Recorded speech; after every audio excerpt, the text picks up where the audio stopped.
Feliz sábado a todos. Como é bom ver a igreja novamente assim repleta, cada dia ficando mais cheia, isso é bom. Que podemos nos ver mais. Tivemos um pequeno problema na transmissão, então não está sendo transmitido ao vivo, mas está sendo gravado e logo após vai ser colocado ali no canal do YouTube. Mas os irmãos estavam assistindo também ali o negócio de Itabuna ali também, então tem várias opções, mas infelizmente a nossa não vai estar disponível hoje. Eu queria que você abrisse a sua Bíblia em Mateus capítulo 5, para a meditação desta manhã.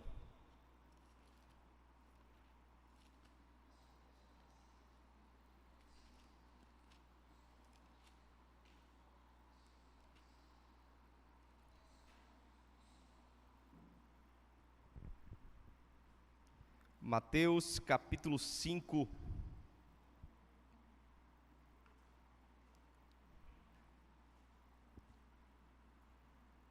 Com certeza você já achou aí, então te convido a fechar os seus olhos e falarmos com Deus. Maravilhoso Pai, a nossa gratidão ao Senhor, porque mais um sábado nós temos o privilégio imenso de estarmos juntos, principalmente com Teu Santo Espírito. E como Tu sempre tem falado a nós através da Tua palavra, que Tu continue falando, Senhor, para que através do louvor que foi cantado, através da adoração dos dias das ofertas e através da mensagem, a nossa vida seja transformada pela contemplação da Tua palavra. Toma nossa vida em Tuas mãos, em nome de Cristo Jesus. Bom, eu tinha divulgado já, eu gosto de divulgar antes o tema, né, para já criar uma curiosidade. E o tema desta manhã é o fariseu que habita em mim. Essa palavra fariseu, ela tomou uma conotação muito ruim em nossos dias, né? Você chamar alguém de fariseu, vai chamar para briga, né? É uma falsa concepção, na verdade, desse grupo tão seleto de cristãos chamado fariseus. E alguém quando quer realmente assim esculhambar com outro crente, fala seu fariseu, né? Sinônimo de hipocrisia, sinônimo de falsidade. E eu tinha um amigo que ele sempre chamava todo mundo de fariseu. E aí, fariseu? E aí, fariseu? E todo mundo levava na brincadeira, né? Outro chamou outro, e aí, pecador? Mas acabou que essa palavra fariseu se tornou até um substantivo, né? Olha que farisaísmo esse cara está fazendo. Então se tornou realmente uma palavra de conotação de algo ruim. Mas realmente o que eram os fariseus? Os fariseus, a palavra fariseus deriva de duas palavras, uma do grego, farisaios, e outra do hebraico, prushim, que quer dizer separados. A mesma palavra da palavra kadosh, que quer dizer santo. A palavra na Bíblia santo quer dizer separado. E a palavra tanto farisaios como prushim também significa separado. Então era um grupo especial de santos, separado da sociedade, separado do mundo, e eles viviam exclusivamente para o templo, para a religião e para o sacerdócio que ali existia. Se acredita que no tempo de Cristo Jesus havia pelo menos 6.000 fariseus. Então era uma igreja muito grande, repleto de líderes, e esses líderes, como eu disse, já era chamado de fariseus. Há um livro muito bom que eu recomendo, O Pecado e Salvação, do Dr. George Knight, fala um pouco sobre essa vertente, e até algumas ideias era realmente extraído desse livro. Algumas características que chamam a atenção dos fariseus. Perceba que a enciclopédia judaica diz que nós temos realmente uma suposição equivocada em dizer que todo fariseu era símbolo de hipocrisia ou símbolo do que Jesus chamou os fariseus de raça de víbora. E às vezes a gente coloca tudo no mesmo pacote e temos essa falsa concepção do que era realmente os fariseus, né? Algumas características interessantes é que os fariseus eram extremamente dedicados à causa de Deus, dedicados à obra, dedicados ao trabalho, né? O próprio livro, como citei, Pecado e Salvação, na página 10, diz que eles eram um povo totalmente dedicado a servir a Deus, desde o instante que se levantava pela manhã, até a hora que se recolhia à noite. Então não era uma espécie de pastor, porque pastor ele via apostolado, ia pregando, mas o fariseu ele era o trabalho exclusivo do templo. E esses 6.000 ia se reservando pela sua escala, mas ele tinha já na sua vida diária essa preservação da doutrina, da lei, do culto. Então desde quando ele acordava, ele havia rituais nessas orações, e ia até o final do dia. Para os fariseus não havia tempo ruim, então sempre eles estavam dispostos a servir ao Senhor na sua casa. Pode voltar, deixa lá onde estava, aí eu vou passando aqui e a gente vai passando junto, tá bom? Também eles tinham a dedicação exclusiva. O pastor hoje adventista tem essa dedicação exclusiva, aonde ele não pode trabalhar com uma outra coisa, né? O pastor adventista sim, ele não pode vender livros, ele não pode vender comportar, ele não pode vender outra coisa, ele tem que trabalhar de maneira exclusiva para a igreja. E o fariseu era assim, ele não tinha uma outra espécie de ganho, e também ele tinha dedicação integral.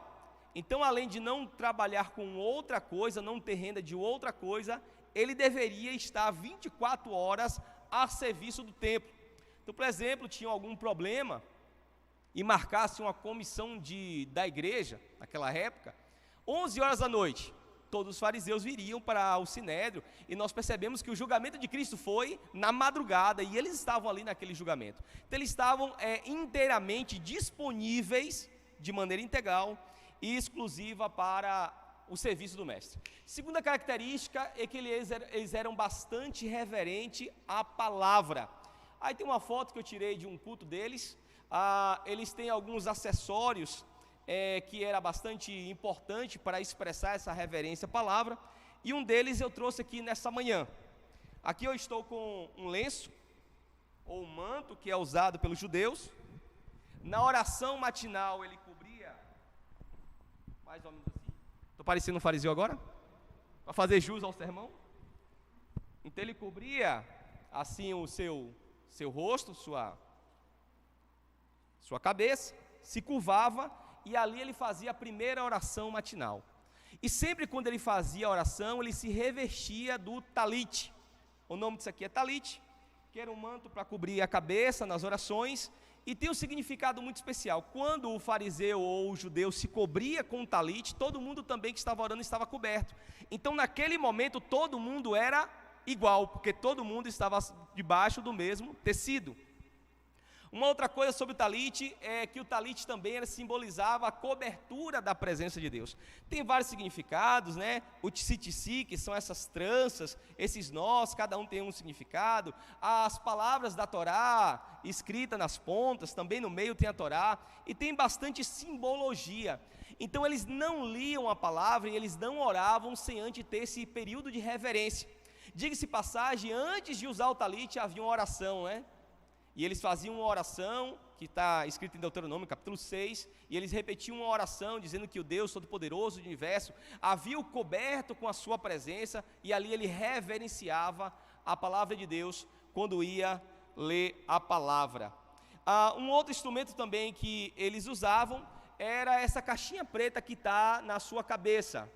Volta para mim, a gente vai sincronizar aqui com um toque.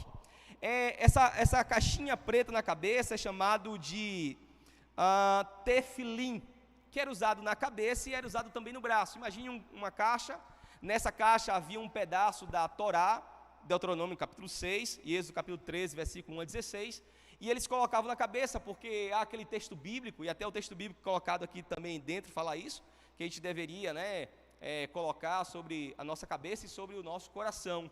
E aí eles enrolavam também esse tefilim no braço esquerdo, e essa caixinha ficava perto do coração, um simbolismo para lembrar da palavra de Deus.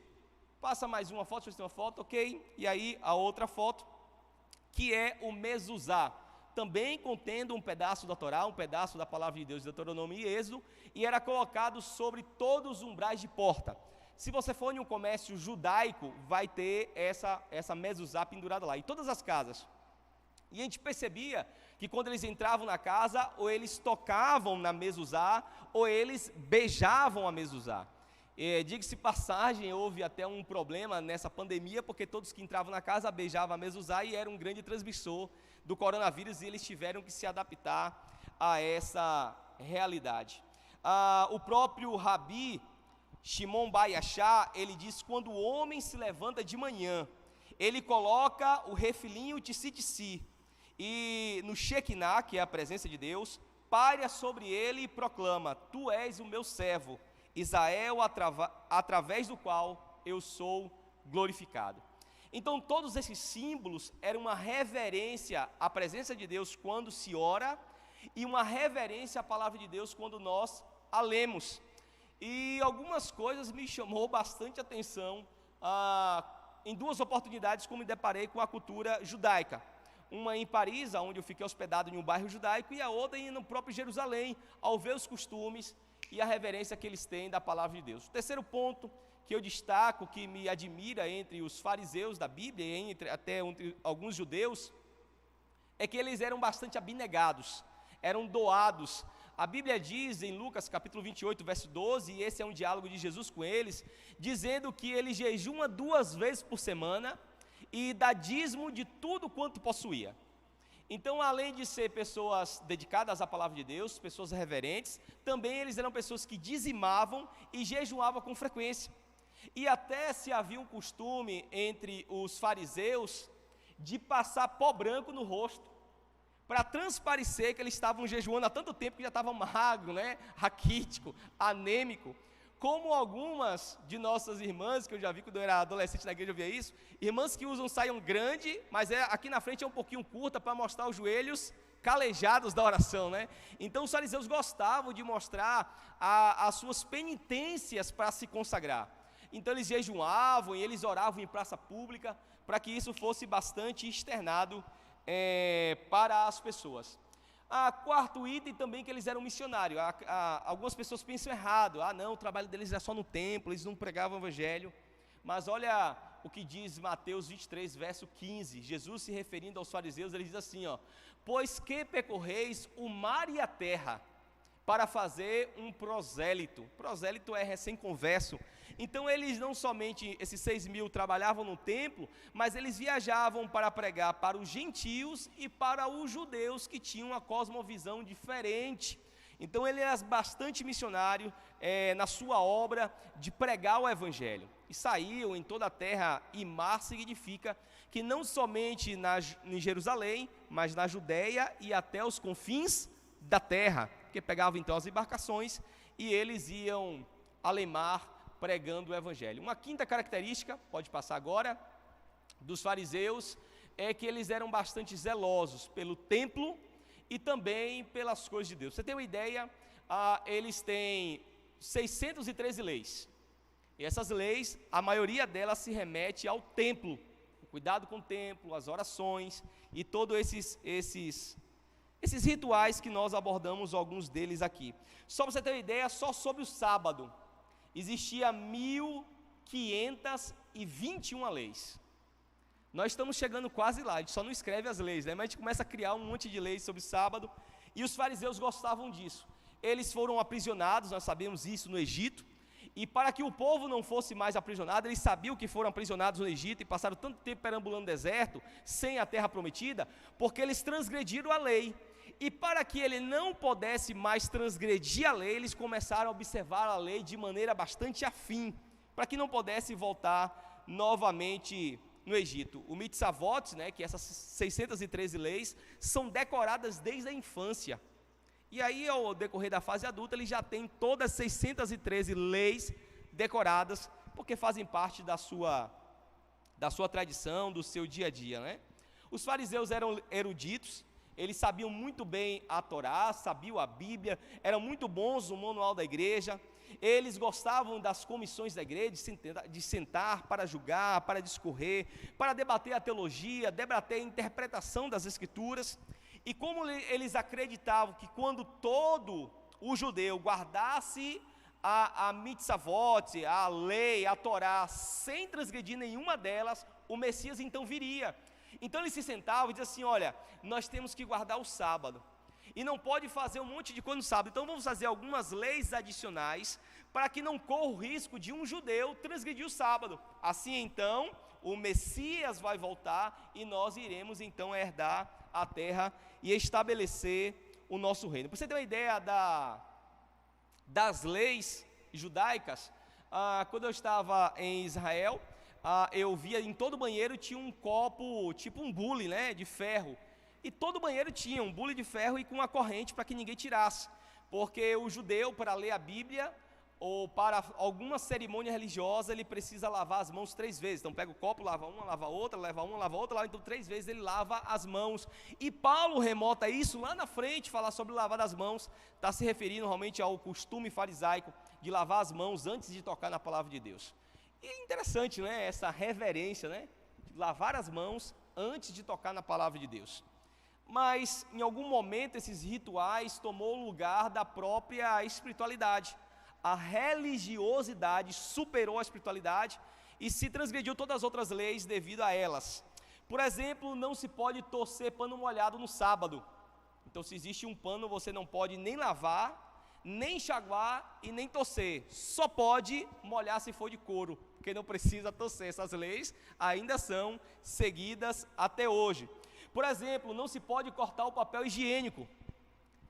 Os judeus, eles cortam os pedaços do papel higiênico já na sexta-feira, antes do pôr do sol, colocam sobre a bancada e no sábado vai usando, dependendo da cidade. Não sei como faz se acabar o que cortou, né? Mas não pode cortar nada de pontilhado, seja rasgar um papel, seja rasgar um livro, ou seja, destacar o papel higiênico. Você está rindo, né? Mas tem também algumas leis parecidas com essa, né? Outra coisa, não pode se dar um nó. Diz a Torá que não é permitido fazer nó de gravata ou amarrar o sapato. Então, se você estiver caminhando e o sapato, por isso que eles usam sandália, para não ter que desamarrar, eles não podem dar nó de gravata, né? E se ele for desfeito, você tem que passar 24 horas do sábado para poder fazer aquele nó.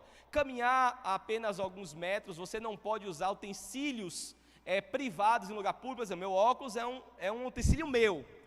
No Shabá, eu não posso usar meu óculos em público, eu tenho que deixar ele em casa e sair para o Shabá, para o templo, sem o meu óculos de grau, independente de quanto você enxerga com óculos ou sem óculos. Você não pode abrir envelope.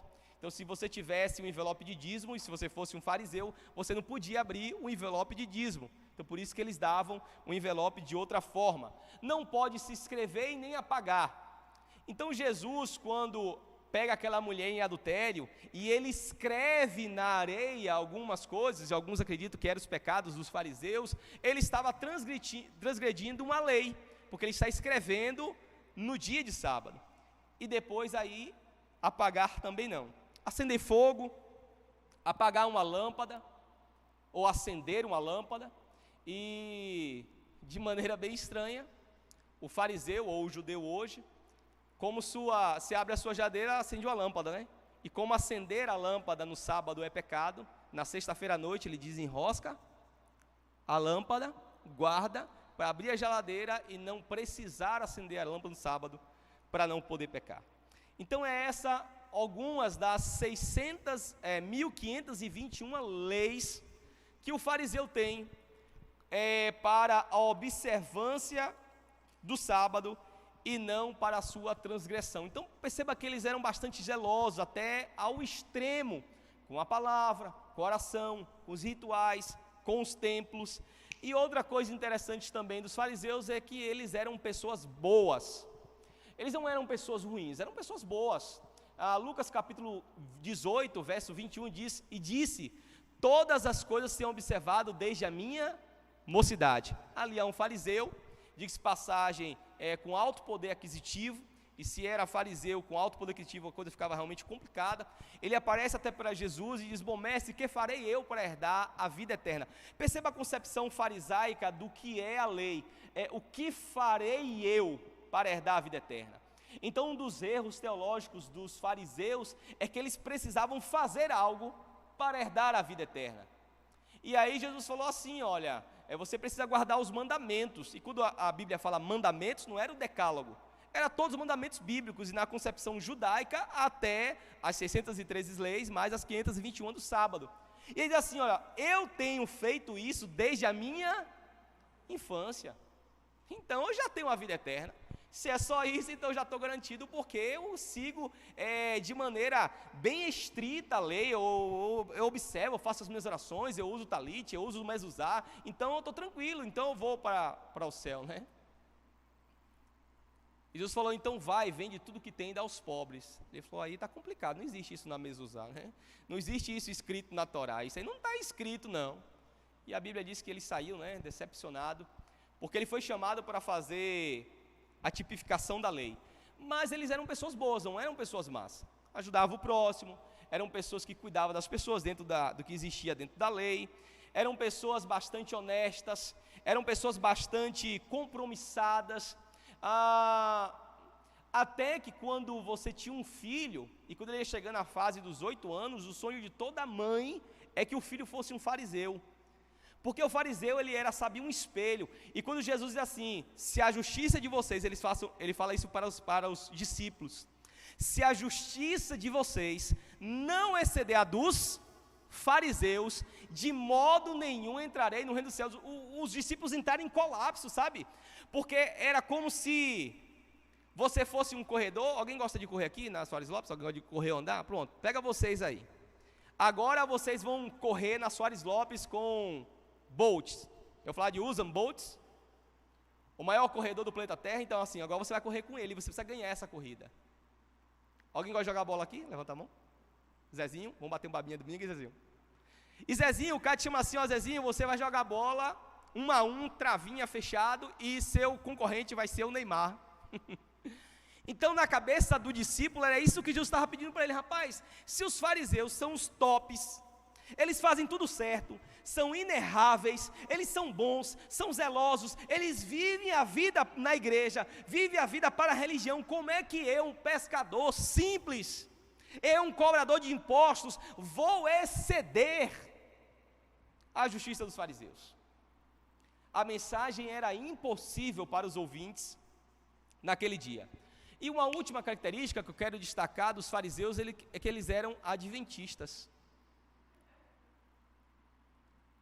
Porque eles esperavam o breve advento de Cristo Jesus. Apesar que havia uma falsa concepção.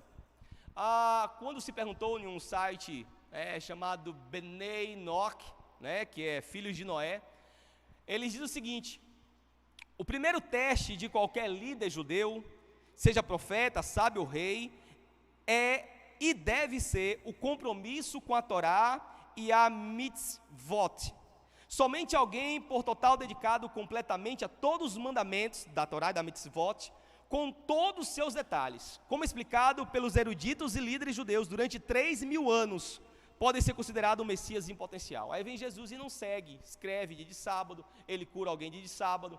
Jesus vem e começa a falar que importantes são os pobres de espírito, aí começa a quebrar essa mitzvot. E para o fariseu e para o judeu, ele nunca seria um Messias, porque estava escrito que para ser um Messias, rei ou judeu, teria que seguir estritamente essas leis. Por isso que na cosmovisão judaica era impossível aceitar Jesus como o Messias. Mas isso também eles eram adventistas, porque eles esperavam o Messias, só não entendeu quando o Messias vieram. Mas esse não era o grande problema dos fariseus. Qual era então, pastor, o grande problema dos fariseus? O grande problema dos fariseus é que eles não tinham um entendimento teológico sobre o que era pecado. Não era sobre a lei, não era sobre a graça. A dificuldade deles era sobre o pecado, porque eles entendiam muito bem a lei. Mas eles não entendiam a concepção bíblica e o que Jesus queria passar sobre o pecado. E nós, como temos um pouco desse ranço farisaico dentro de nós, principalmente eu tenho, esse fariseu que existe dentro de mim, podemos correr o risco de ter a mesma falsa concepção, ou o erro teológico do que é a palavra pecado, ou do que é exatamente o significado do pecado. Existem algumas palavras na Bíblia para definir pecado. Então, por exemplo, do grego tem 3 palavras, pelo menos, existem várias, mas 3 que são amartia, quer dizer, errar o alvo. Quando você sabe que tem que alcançar um padrão e você não alcança. Então você sabe, biblicamente, que você precisa fazer isso. Você se esforça e não alcança. Isso é pecado. Uma outra palavra é adiquia, que é injustiça, que tem a ver também com injustiça social. Você recebe mais do que alguém que recebe menos, e você tem certeza que aquela pessoa necessita de você, e você não ajuda. Isso é injustiça social, e isso é pecado. Uma outra concepção, anomia. Nomos, lei, então anomia é transgressão ou anulação da lei. Toda vez que a gente transgride uma lei, quer seja a lei cerimonial, quer seja a lei de saúde, quer seja a lei decálogo, qualquer lei da Bíblia ou a expressão da palavra de Deus, Jesus Cristo falou algo e a gente não segue, a gente transgride, isso também é pecado. Mais 3 expressões ali do hebraico agora, que é shatá, que quer dizer fazer errado. Fazer a coisa certa, mas não fazer completamente, isso é fazer errado. Outra coisa, cacos, que é fazer o mal, de fazer mal a alguém. E a outra é avém, que quer dizer rebelar-se, aí é o pecado da rebeldia. Quando a pessoa se propõe a rebelar-se contra Deus. Mas isso ainda não nos dá a entender o que é pecado. Apenas é a etimologia das palavras pecado. Então, Mateus 5, nós vamos então entender o que é pecado com as palavras de Cristo Jesus. A Bíblia, ela é a revelação da palavra de Deus. Mas Jesus é a transliteração da palavra, do caráter e da doutrina. Maior que a Bíblia está o próprio Jesus, porque Ele é o Deus encarnado. E Mateus capítulo 5, eu não vou ler todo, claro, porque vocês já conhecem o texto. Estamos aqui falando para cristãos, adventistas, que lêem a Bíblia. Mas eu queria apenas uma análise do que Jesus queria dizer no Sermão do Monte. O Sermão do Monte foi um divisor de águas entre Jesus e os fariseus. Porque no Sermão do Monte ele quebrou algumas concepções enraizadas dentro do cristianismo, se podemos dizer cristianismo, porque não existia na época, mas dentro do povo de Deus. Do capítulo 1 ao verso 11, Jesus ele quebra a teologia da prosperidade. Ele diz: bem-aventurados humildes, bem-aventurados que choram, bem-aventurados mansos, bem-aventurados os que têm fome, os misericordiosos, os limpos de coração, os pacificadores, os perseguidos. Então, a concepção farisaica da teologia de prosperidade que existe hoje era a mesma coisa. Se você tem dinheiro e prosperidade, você é de Deus. Se você é pobre e você não está enriquecendo, é porque alguma coisa está em pecado em sua vida. Se você é curado, é porque você tem fé. Se você não é curado, é porque lhe falta fé. E o pecado, diga-se passagem, a sua doença é um castigo de Deus sobre sua vida. A mesma concepção havia na época de Jesus. E Jesus vem quebrar essa concepção. Ei, não é feliz aquele que tem dinheiro, é feliz também aquele que é pobre. Não é feliz somente aquele que se alegra, que está tudo feliz, mas também os que choram. Não é feliz somente os que têm o que comer sempre em suas mesas, e os fariseus eram pessoas ricas, tinha sempre de comer em sua mesa, mas bem-aventurado também aqueles que têm fome. E Jesus quebrou essa teologia da prosperidade na mente dos fariseus. Versículo 12 ao versículo 14, Jesus agora faz voltar a mente deles para um compromisso, dizendo que eles são sal da terra e luz para o mundo. E Jesus introduz para os fariseus que nós precisamos ser sal. E o sal ele tem dois propósitos: dar sabor e a conservação. E a luz tem o propósito de iluminar os caminhos, iluminar a vida, fazer enxergar algo mais profundo que nós não enxergamos. Versículo 17 ao versículo 19, Jesus agora confirma a lei. Eu não vim revogar a lei, nem os profetas. E quando ele fala de profeta, pode também se referir a Torá, pode se referir também ao Pentateuco. Eu não vim revogar a lei ou os profetas, não vim para revogar, mas vim para, o que é que diz a Bíblia? Vim para cumprir. A palavra cumprir vem do grego pleromai, aqui é plerou, que quer dizer transbordar. É encher, o meu cálice transborda, pleromai. Então Jesus ele não veio revogar. Aí alguns dizem assim: não, Jesus veio cumprir acabou. Não, é um cumprir de um presente contínuo, é um cumprir que existe um ato feito, mas esse ato ele tem a sua permanência de transbordar aquilo que foi feito. Aí depois que Jesus ele rebate a teologia da prosperidade, depois que ele revoga o compromisso de salvarmos o mundo, ele confirma a lei. Agora ele vem no âmago do farisaísmo e desconstrói a concepção farisaica do que era pecado. O verso 20, ele diz: porque vos digo que se a vossa justiça não ceder em muito dos escribas e dos fariseus, jamais vocês serão salvos. Essa justiça era mais do que os seus atos. Significa que a justiça não tem nada a ver com o que a gente faz. E significa também que o pecado não tem nada a ver com o que a gente faz. E a vida eterna não tem a ver com o que nós fazemos. E a falsa concepção do pecado fazia o judeu entender que para que ele fosse salvo e santo, ele precisava fazer um monte um monte de coisa. Sabe, como se a gente estivesse depositando no banco celestial. Hoje eu dei esmola, hoje eu devolvi o dízimo, hoje eu fui para a igreja, eu estou com saldo no banco, aí amanhã eu vou pecar e eu vou balançar. Se na balança da vida eu tenho mais depósito para o bem e para o ruim, então eu vou me salvar por causa dessa balança. E era assim exatamente que o fariseu pensava. Ele precisava fazer muitas coisas boas para anular as coisas más que ele fazia. E tem muito fariseu moderno pensando da mesma forma, acreditando que a salvação depende de coisas que nós fazemos no templo ou na religião. E o versículo 21 a 28, aí Jesus agora escracha.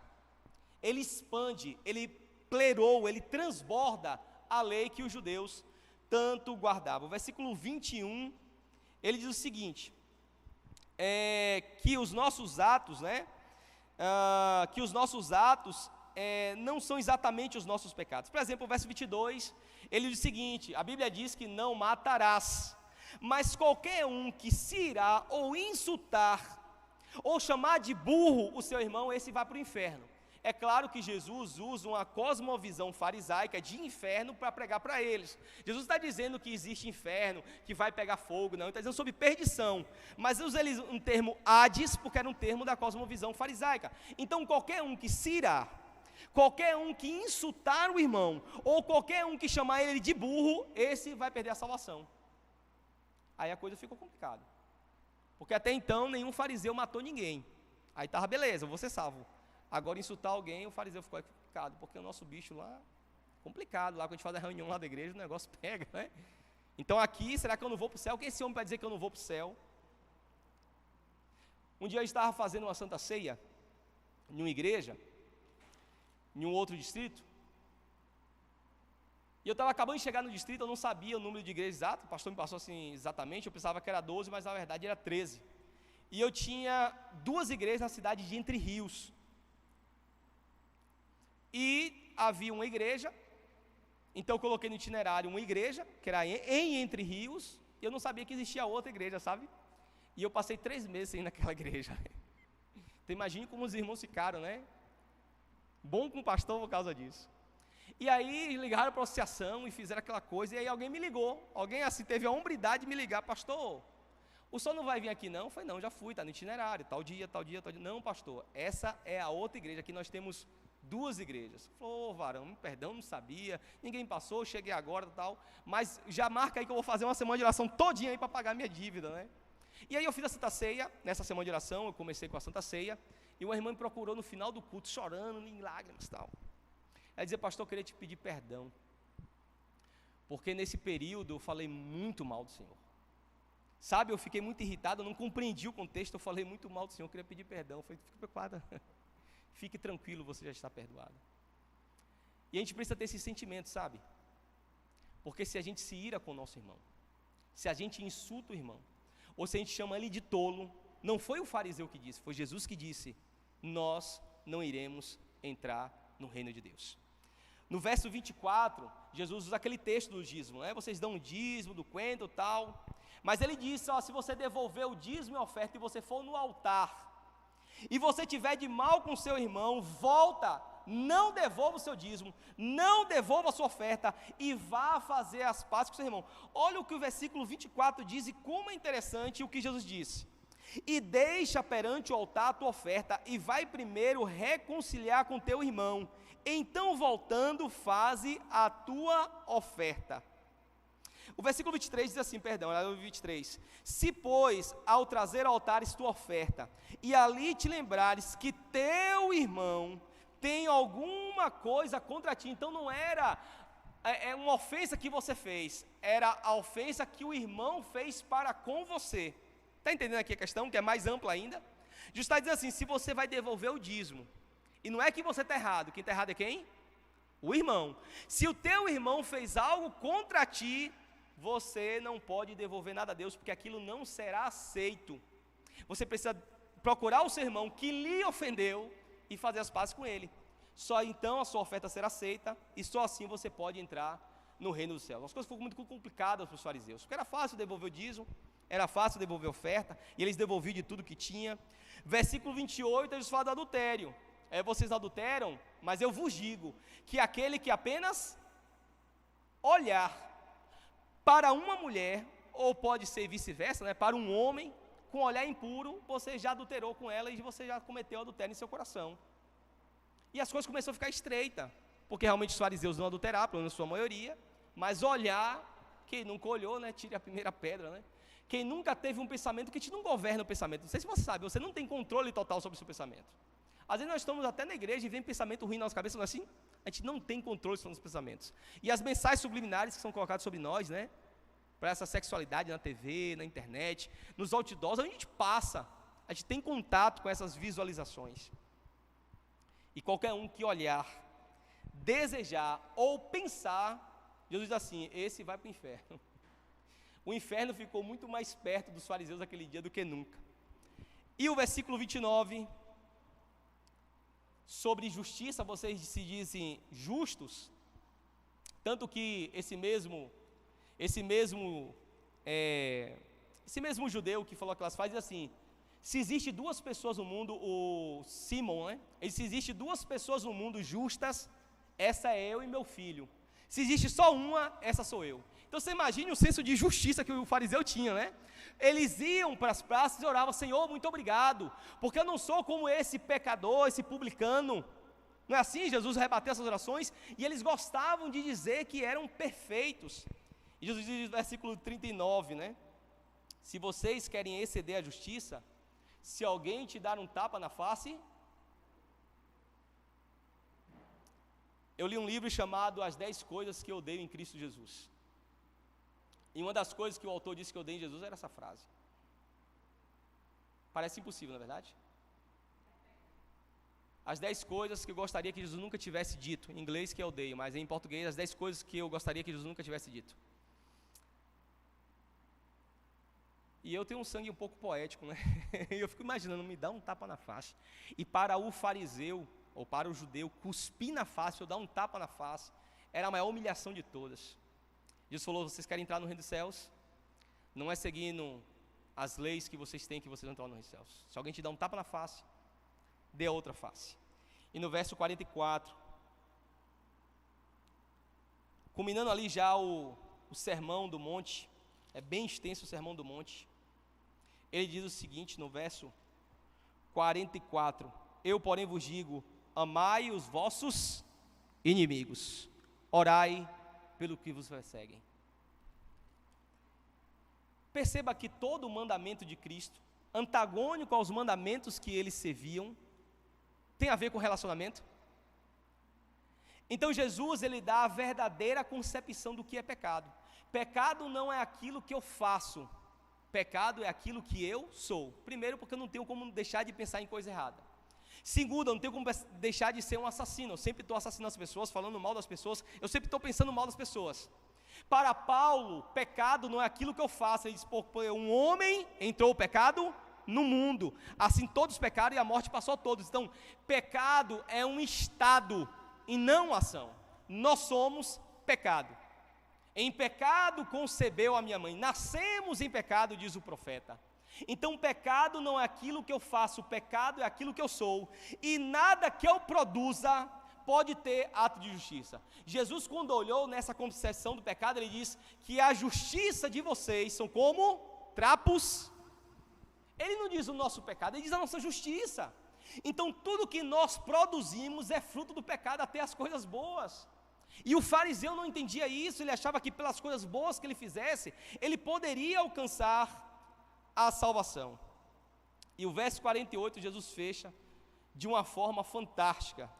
Vou ler agora o versículo 48, que diz: portanto, sede vós perfeitos, como perfeito é o vosso Pai Celestial. Você não deve ser perfeito como os fariseus, você deve ser perfeito como Deus. A gente consegue ser perfeitos como Deus, sim ou não, igreja? Nós conseguimos ser perfeitos como Deus, sim ou não? É claro que não. Porque no momento que a gente for perfeito como Deus, a gente deixa de ser humano, a gente começa a ser o quê? Deus. Nós não conseguimos ser perfeitos como Deus. O que Jesus queria mostrar para os fariseus é que todos os atos que eles estavam fazendo justiça, na verdade eram injustiça, era pecado, e nós não conseguimos viver nesse mundo sem o pecado. E é impossível sermos perfeitos como Deus, e a concepção correta do que é pecado nos traz a concepção correta de quem nós somos. A justiça própria é anulada nesse momento. O orgulho religioso é colocado por terra. E o fariseu que habita em mim, ele morre.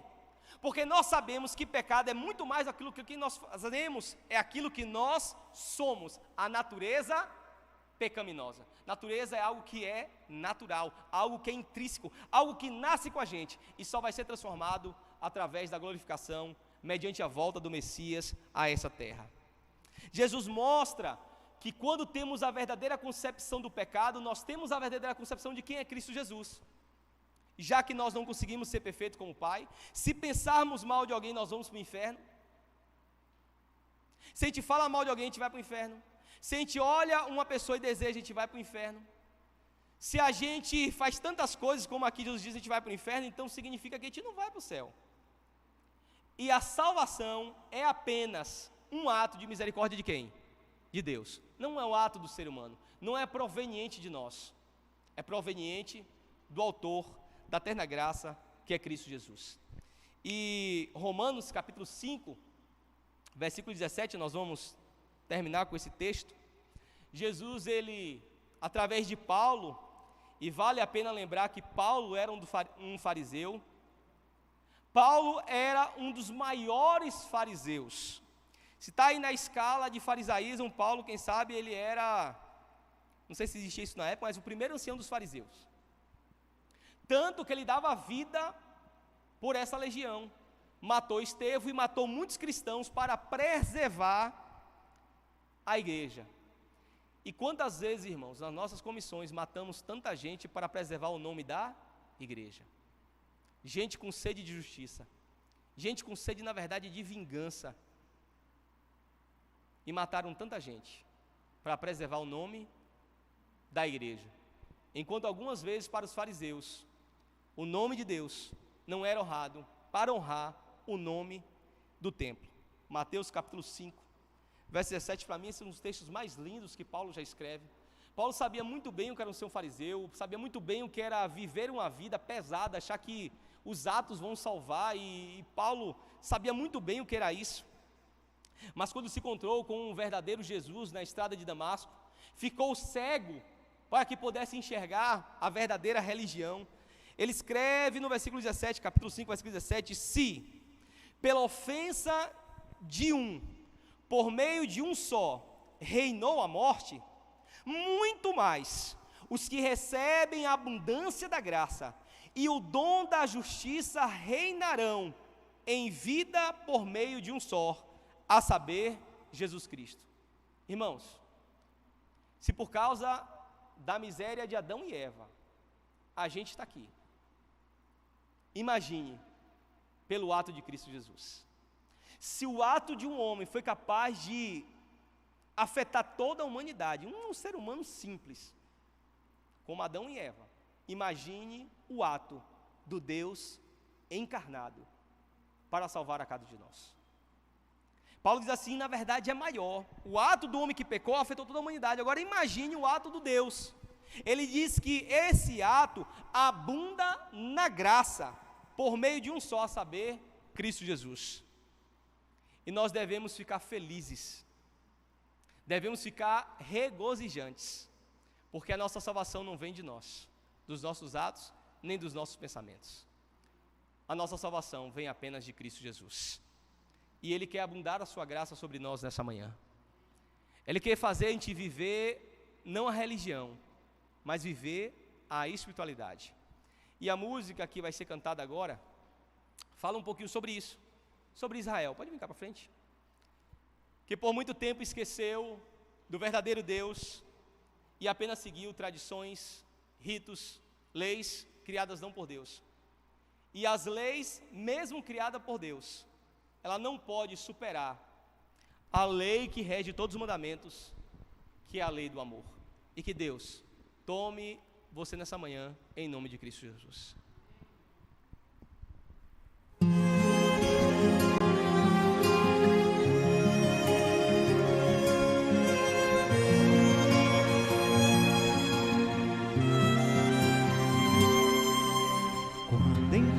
cativeiro te levaram de Sião, e os teus sacerdotes prantearam ante a visão. Foi como morrer de vergonha e dor, caminhava triste o povo forte do Senhor. A Jerusalém, porque deixastes de adorar o Deus vivo que em tantas batalhas te ajudou. Chora Israel num lamento só, talvez Deus se lembre do bichinho de Jacó. Chora Israel, Babilônia não é teu lugar. Clama ao teu Deus, que Ele te ouvirá, do inimigo te libertará. Chora Israel, Babilônia não é teu lugar.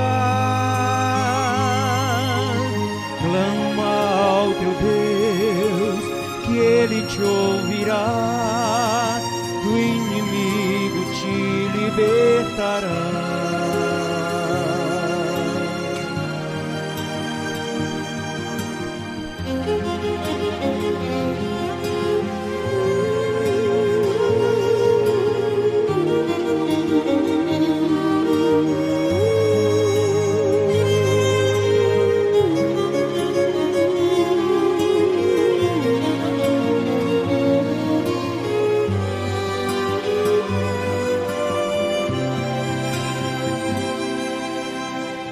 Jerusalém, porque deixastes de adorar o Deus vivo que em tantas batalhas te ajudou. Chora Israel num lamento só, talvez Deus se lembre do bichinho de Jacó. Chora Israel, Babilônia não é teu lugar. Clama ao teu Deus, que Ele te ouvirá, do inimigo te libertará. Cante comigo.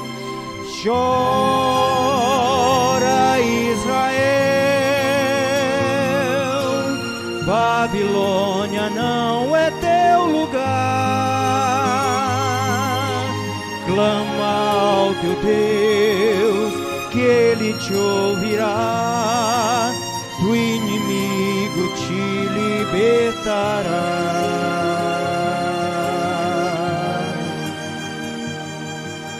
Amém? Nós temos muito que aprender com os fariseus e até hoje com os judeus. O meu sábado mudou muito depois de ter contato com eles, ao ver que o comércio fechava meio-dia e eles iam para casa se preparar para o sábado. E que coisa linda a alegria deles de receber o sábado. E meus cultos lá em casa ficaram muito mais alegres depois de ter contato com eles. Mas precisamos desaprender algumas coisas. E que nesta manhã o Deus Todo-Poderoso, o Espírito Santo de Deus, te convença que somente pela graça dele seremos salvos em Cristo Jesus. Vamos ficar em pé e vamos orar? Amado Pai, nesta manhã entendemos teologicamente o que é o pecado. Entendemos através das palavras de Jesus Cristo que o pecado não é aquilo que nós fazemos, o pecado é aquilo que somos. E todo pecado é o rompimento do relacionamento com o próximo e com Deus. Porque o pecado causou separação entre nós e Deus. Mas Jesus Cristo é a religação.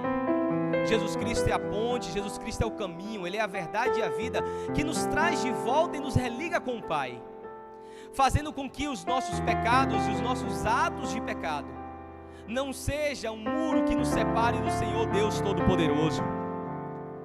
E a verdadeira concepção do que é pecado faz entender que verdadeiramente nós somos, que a nossa justiça não é nada, que os nossos atos são imundos,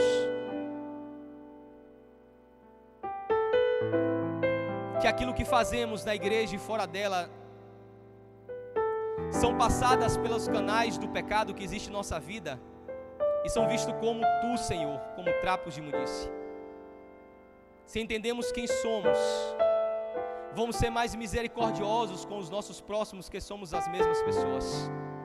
Assim como o judeu, ó Deus, na hora de orar, se reveste do talite, que é a Tua presença, e sente que todos são iguais, porque todos estão debaixo do mesmo cobertura, que podemos entender que todos nós carecemos da cobertura do Espírito Santo sobre nós, e não somos juízes, somos apenas, ó Deus, pecadores, somos apenas réu no mesmo tribunal, e que essa concepção nos faça buscar incansadamente, desesperadamente, aquele quem pode nos limpar, nos purificar, nos santificar, nos religar de volta com Deus, que é através do sangue de Cristo Jesus, que possamos ser dedicados, zelosos, reverentes, dedicados integralmente à Tua obra, mas que não possamos esquecer nessa dedicação e nesse zelo, Senhor, do mais importante, que é o amor para com Deus acima de todas as coisas, o amor para com o nosso próximo, o amor para o nosso inimigo. E nos ensina, ó Deus, desse espírito que não é humano, é divino, de ser ofendido, de ser machucado, de ser humilhado e mesmo assim pedir perdão, de mesmo assim, Senhor, amar aquele que nos ofende. E entendendo que nós não vamos alcançar o céu pelos nossos méritos, queremos nos subir e julgar, Senhor. A graça incompreensível, a graça estúpida, humanamente falando, a graça que excede todo entendimento, que nesta manhã é regada sobre nós, nos dando a certeza da nossa vitória sobre o pecado e a certeza da nossa salvação pelos méritos de Cristo Jesus. Obrigado, Senhor, porque cada dia está matando o fariseu que existe dentro de nós, e que esse senso de justiça própria cada dia possa morrer, Senhor, para entendermos que todos que estiverem um dia no céu vão entender que são indignos de estar lá, mas aquele que é digno, aquele que é o Cordeiro digno de todas as coisas, se fez digno por nós. Aquele que é justo se fez justo por nós. Aquele que é merecedor de todas as coisas se merecedor por nós, que somos imerecíveis de qualquer coisa. Aquele que é abençoado se fez amaldiçoado na cruz do Calvário por nós. E assim nós temos direito, não direito intrínseco, mas direito por herança da vida eterna, através do nosso Pai, que é Cristo Jesus. E que possamos sair desse templo mais leves, mais tranquilos, em saber que se estamos errando, se estamos em pecado, se não estamos alcançando o alvo ou o ideal que o Senhor espera de cada um de nós, ainda assim a Tua graça abundou sobre nós. E nos faz, Senhor, espalhar essa graça para todos aqueles que nos cercam, ser sal e luz para as pessoas que estão vivendo no pecado e não sabem que estão pecando, ou para aquelas que estão criando novos pecados e novas leis e novas tradições e novas coisas e não estão entendendo quem é Cristo Jesus. E nos faz ter um relacionamento íntimo com o Senhor, porque disso sim depende a nossa salvação. Toma nossa vida em Tuas mãos, em nome de Cristo Jesus. Que Deus te abençoe e que todos tenham um sábado poderoso na presença de Deus.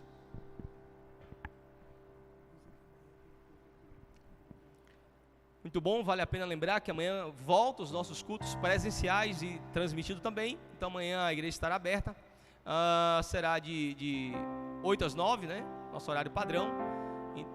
19h30, perdão, 7h30 a 8h30. E aí a igreja vai estar aberta para receber vocês. Que Deus abençoe.